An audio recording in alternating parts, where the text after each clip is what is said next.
You're back with Ken Oath, the voice of reason.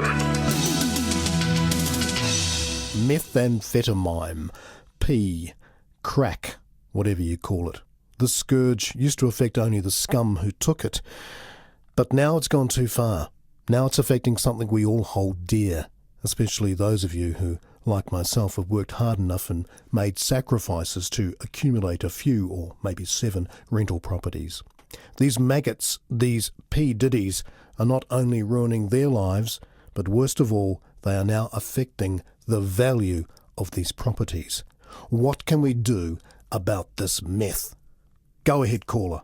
Are you there? Yes, Alistair. Yeah, well, we used to drink meths back in the day. It was terrible stuff, really. I mean, mind you, it was better with 3 or 4 sugar cubes. I never really had an addiction, but sometimes when I was cleaning the paintbrushes, I'd really... Alistair, I think you're mixing up meth with meths. I'm not talking about methylated spirits.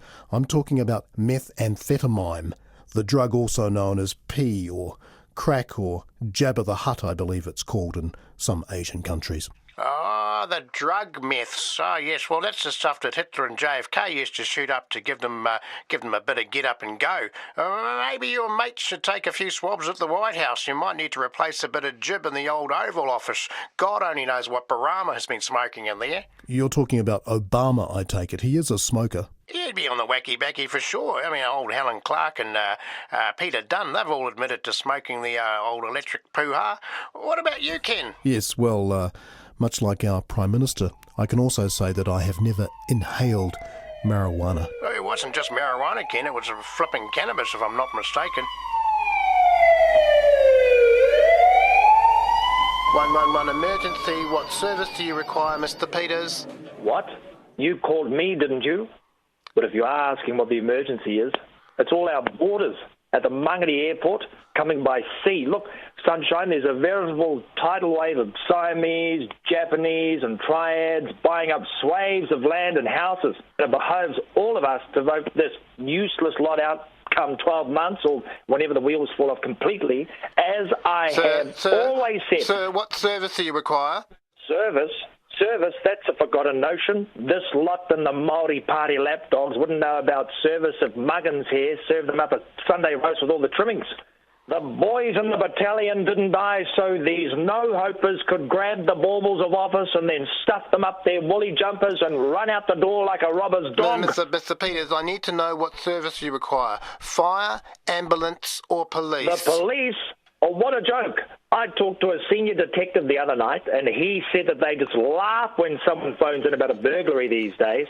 You know as well as I do that they don't even attend murders in some parts, unless it's for a recent immigrant, of course. You tell me, what does it come to when you can buy a bag of pee for the price of some jet planes or Eskimos or those smoker lollies? Actually, do you mind if I light up and just...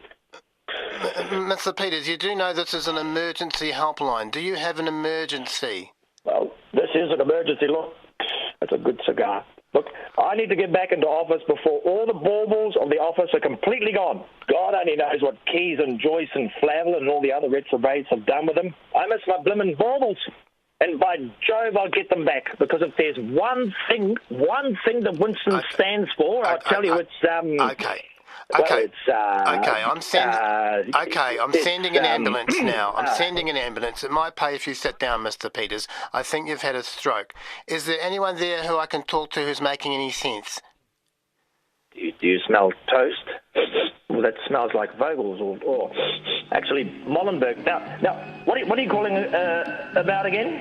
Look, you let me answer for you, because you lot are always trying to put words in my mouth. And if there's one thing you cronies in the media can't stand, I'll tell you what it is. It's